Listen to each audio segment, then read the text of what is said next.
A paz do Senhor, irmãos, que bom nós estarmos juntos mais uma vez. Eu sou o pastor Emerson e é sempre bom ter você conosco aqui na nossa Escola Bíblica Online. E desde já quero te agradecer pelas orações, a garganta está melhor, a saúde está melhor. Muito obrigado por estar conosco orando e abençoando as nossas vidas. E eu quero te convidar para nós estarmos na lição de número 4, certo? A lição de número 4 traz o seguinte tema: a sutileza da normalização do divórcio. Esta lição, ela vai falar muito duro conosco a respeito de algo que está se tornando trivial, que é o divórcio.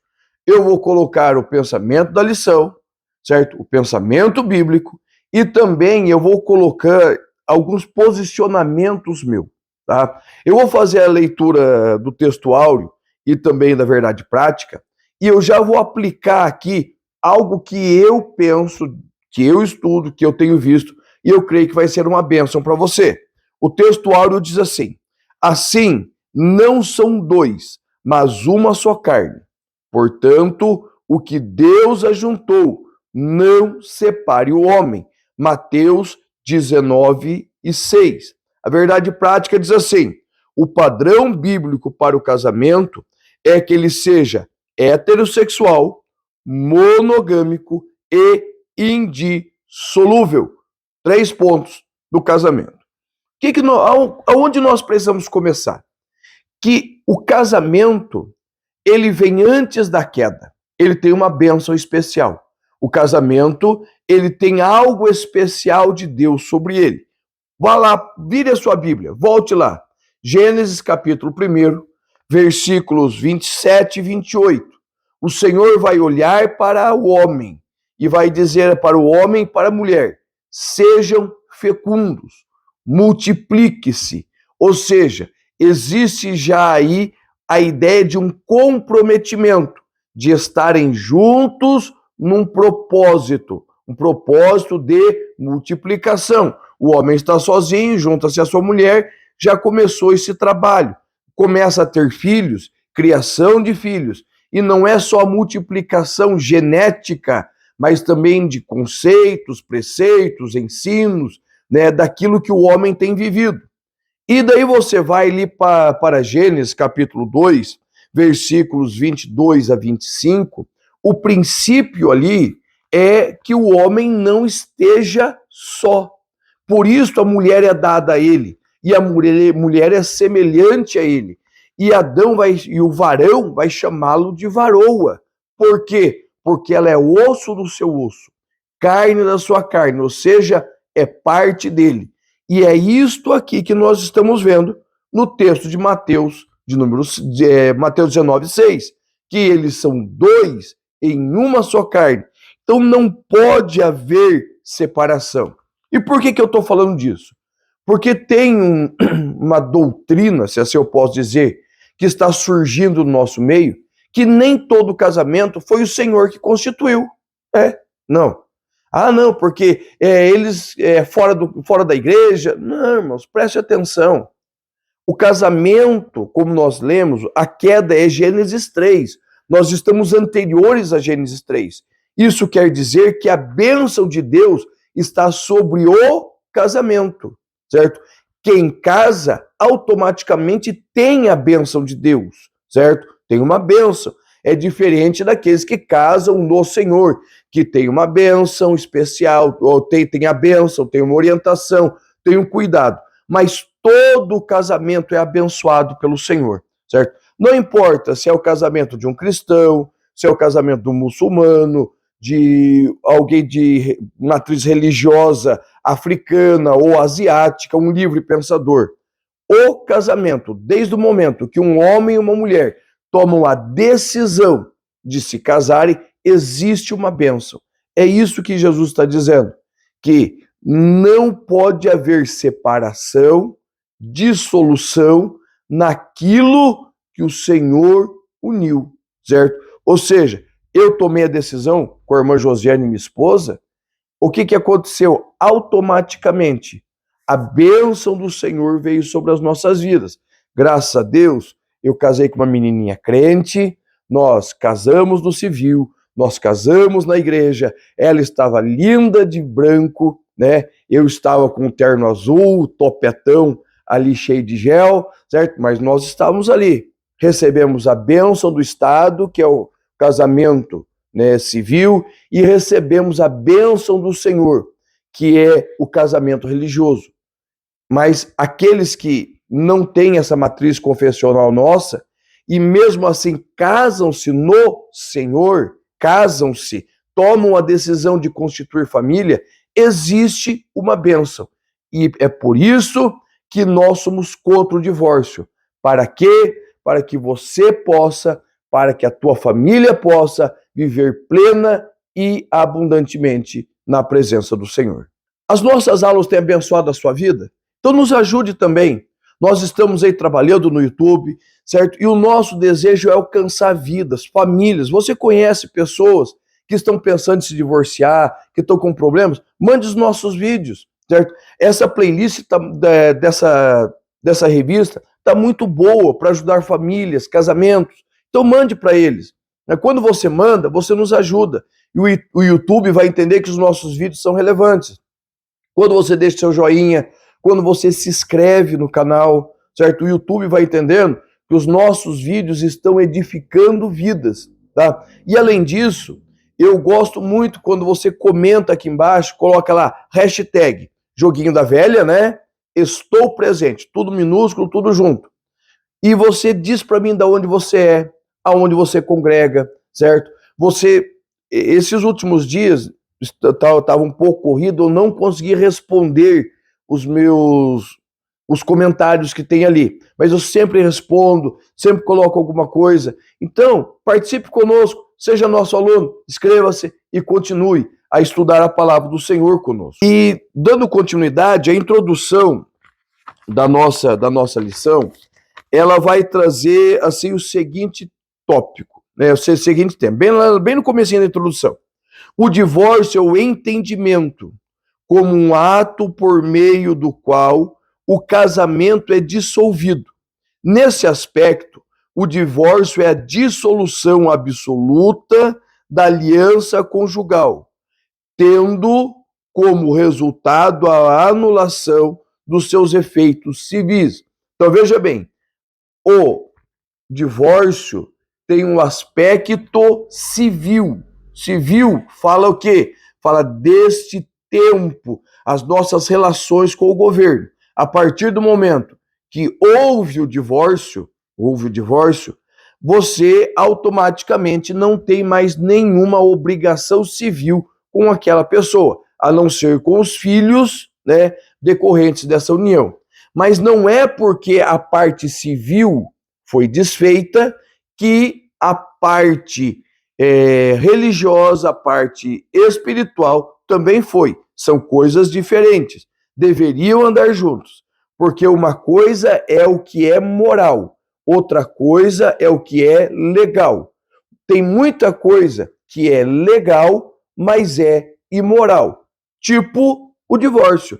O divórcio no Brasil, ele é legal, mas ele não é moral, moralmente aceito, certo? Dentro da palavra de Deus. Eu sei que muita gente vai contestar isso, mas a palavra ela vai dizer que o divórcio veio por quê? Por causa da dureza dos corações. Mas antes de emitir opinião, continue assistindo o vídeo e eu tenho certeza que vai edificar muito a sua vida. Então vamos entrar direto agora nessa questão do divórcio. O nosso primeiro tópico diz assim, o divórcio no contexto bíblico. Nós vamos falar o divórcio no Antigo Testamento e o divórcio no Novo Testamento. Nós já falamos sobre o casamento, que casamento é monogâmico, heterossexual e indivisível. Mas a monogamia e a heterossexualidade são indiscutíveis dentro da palavra de Deus. Um homem para uma mulher, um homem e uma mulher se tornam um. A indissolubilidade, o Senhor Jesus vai nos dar pequenas possibilidades de ser desfeito, né?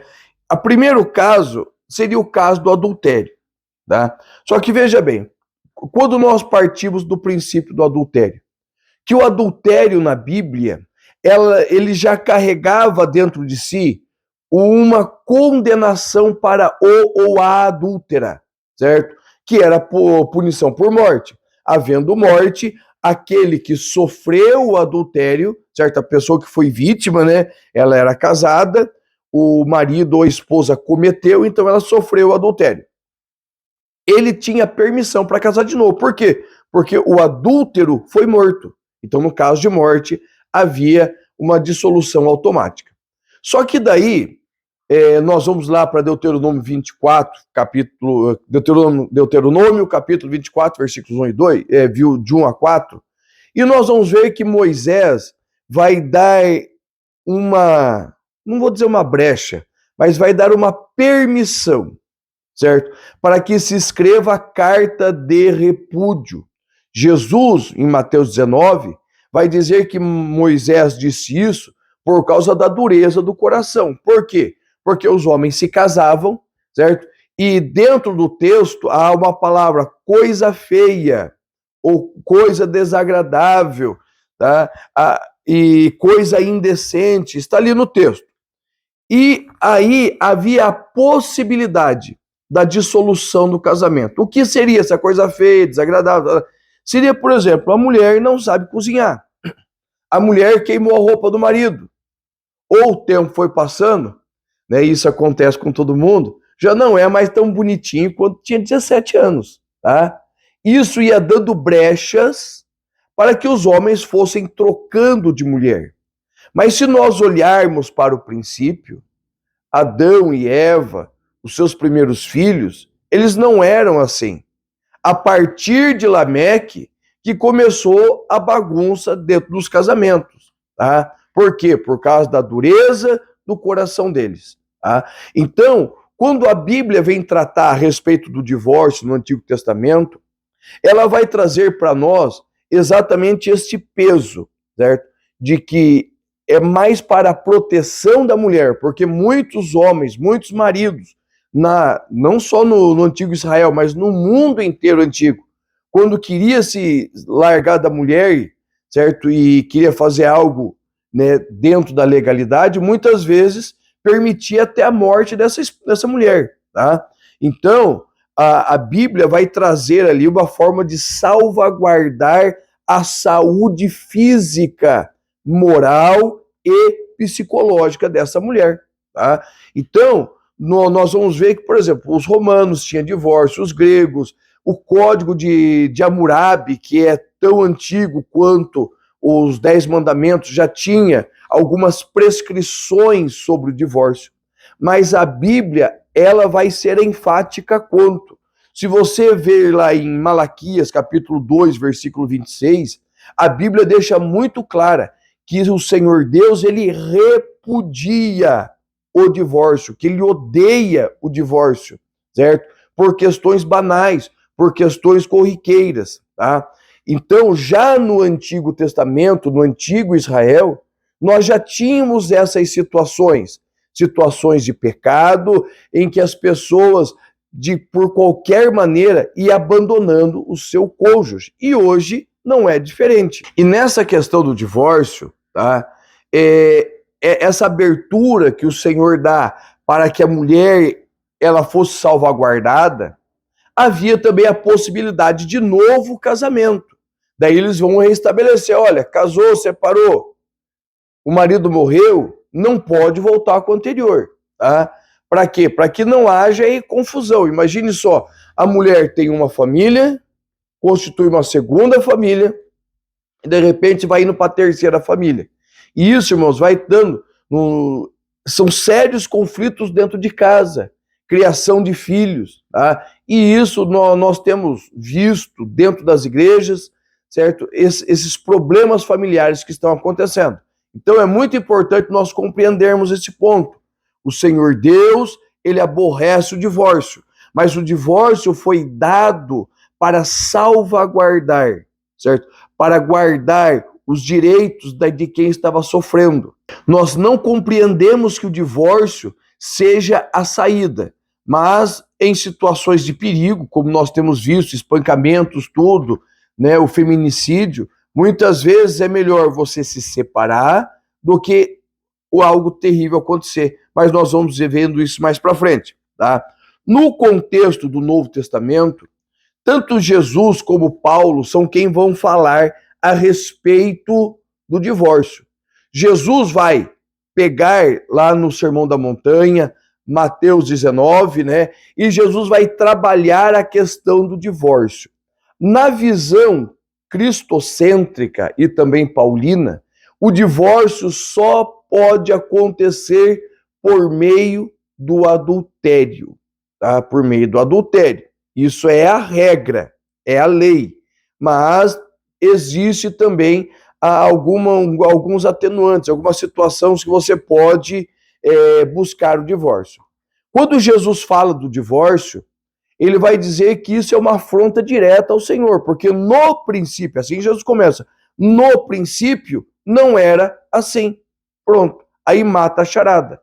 Tá? Por quê? Porque os escribas pararam diante de Jesus e falaram, ó Jesus, Moisés mandou dar carta de divórcio. Jesus olha e diz, no princípio não era assim, mas ele fez isso por causa da dureza do coração de vocês. A dureza do coração do homem, e principalmente a lascívia, os prazeres, desejos carnais do homem, certo? Homem como espécie e como gênero também, principalmente o gênero masculino. Eles, sem Cristo, eles são a abominação. Na lição passada, eu falava aqui na nossa igreja, que um homem sem Jesus, certo? A sua vida sexual é como de um animal, certo? É como se vivesse continuamente no cio. Então, esse desejo, esse despertamento para essa vida sexual desregrada, o que acontece? Vai maculando o projeto original de Deus. Então Jesus diz que no princípio não era assim. E a carta de divórcio veio por causa da dureza do seu coração.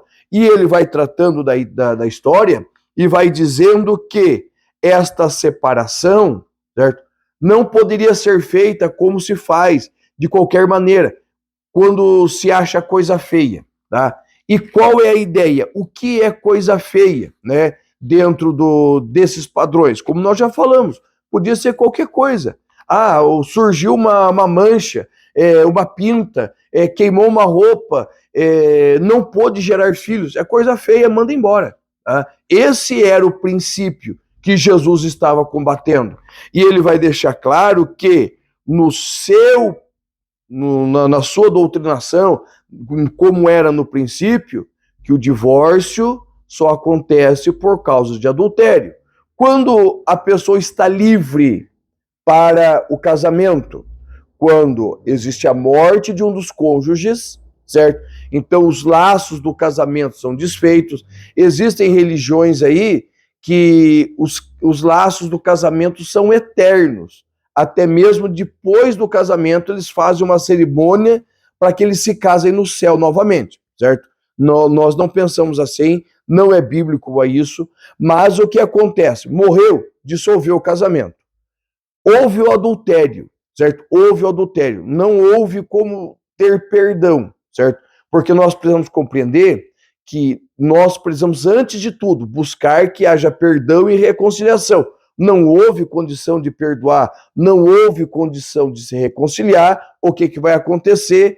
Existe o divórcio, tá? Em caso de adultério. Aquele que sofreu adultério, ele está livre para casar de novo, certo? Então, existe esta questão.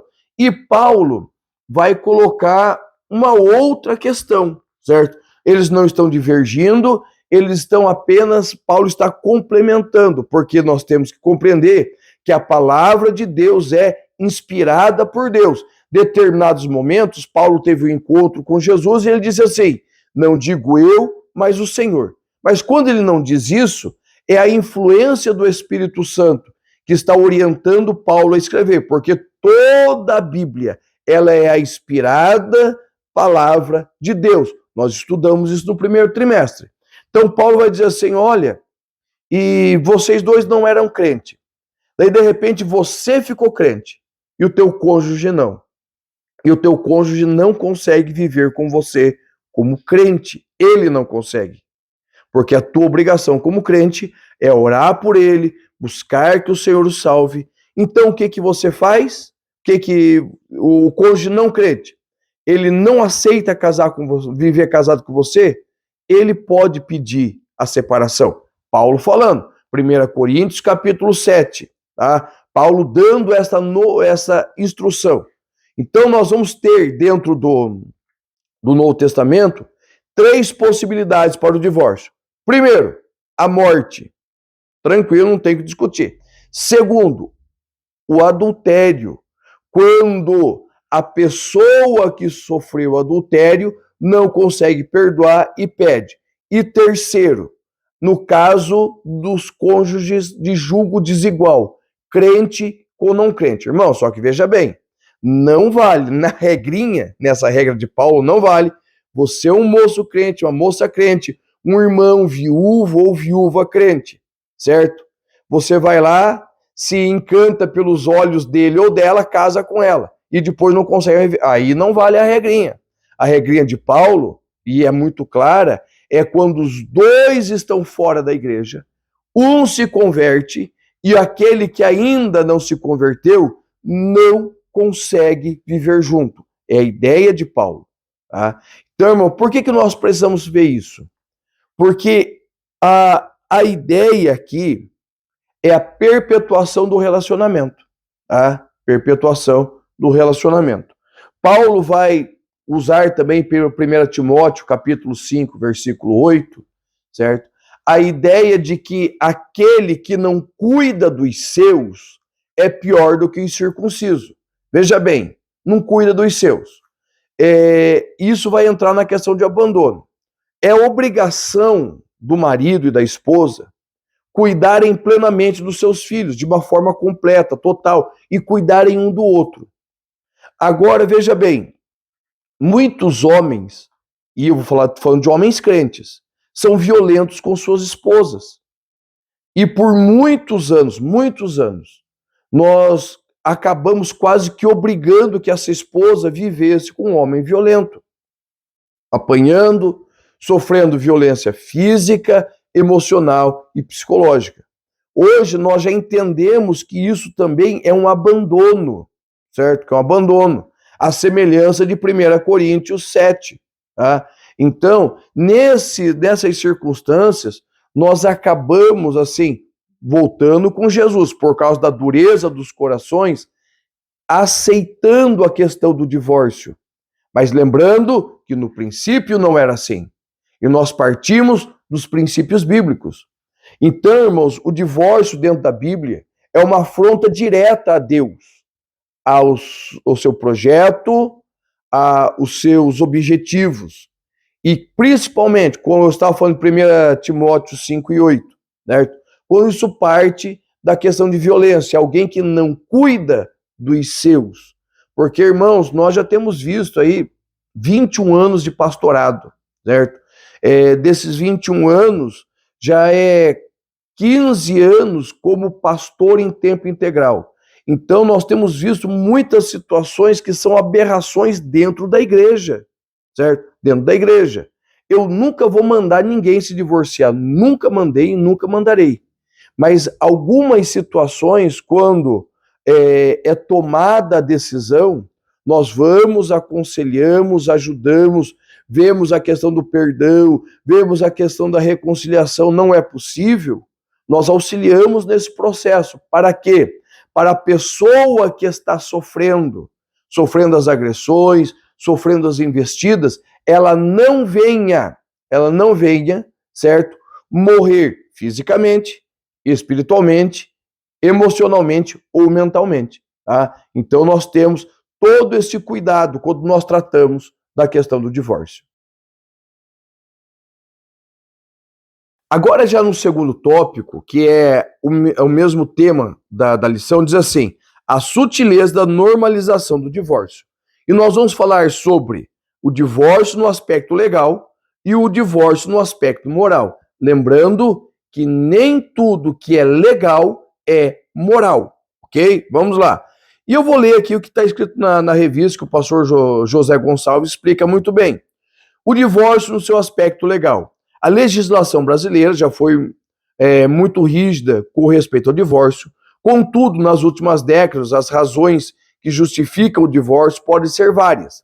A partir da Constituição de 1988, passou-se a permitir divorciar-se e recasar-se quantas vezes fosse preciso. No aspecto legal da legislação brasileira, é muito fácil alguém se divorciar e se casar novamente. E veja bem, na legislação brasileira hoje, é permitido até mesmo se casar com quem você se divorciou, certo? Antes da década de 88, isso não era nem permitido. Tá? Então veja bem, cada vez mais é mais fácil se separar do que casar.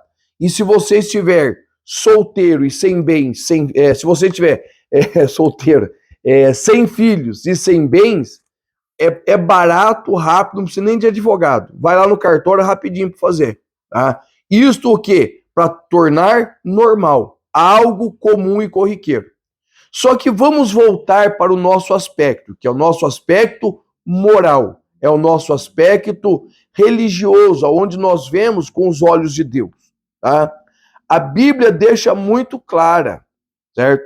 Que nem tudo que é moral é legal. Por quê? Porque o que acontece hoje? E nós temos visto muito. Nós pegamos irmãos que se casaram lá atrás, ele novinho, ela novinha, constituíram vida e fizeram seu patrimônio. Num determinado patamar da história, ele olha para trás, ou ela olha para trás, e vê que aquele que a acompanhou envelheceu, certo? Já tem ruga, o cabelo começa a ficar branco, tá? E qual é a ideia? Opa, vamos trocar. E troca.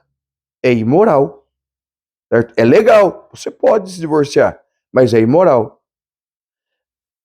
Provérbios deixa muito claro, desfruta a vida com a mulher da tua mocidade, tá? E esta é uma outra situação. Por quê? Porque quando nós crescemos juntos, eu casei com a irmã Josiane, eu tinha 23, ela tinha 21.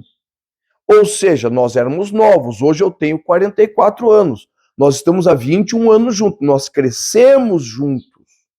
Nesse crescimento, ela foi se acostumando com o meu jeito, eu com o jeito dela. Os nossos pensamentos foram se afinando, nós temos as nossas divergências, mas nós fomos crescendo juntos, tá? Então hoje nós temos uma perfeita harmonia, né? De vez em quando nós temos algumas discordâncias, mas faz parte da vida. Mas nós crescemos juntos. Agora daí você pega uma pessoa que está em uma geração, casa-se com uma pessoa de outra geração. Os conflitos de gerações já são grandes. As pessoas têm suas experiências diferentes. E isso vai trazer o que? Outras consequências, possivelmente futuros divórcios. E nós temos visto isso muito e claramente. Então a questão do divórcio não é somente a questão de separar-se ou se casar de novo, mas o que isto vai acarretar no meio do povo de Deus, no meio da tua família. Então essas são as questões morais. Como vai ser a questão dos filhos? Nós temos visto muito isso.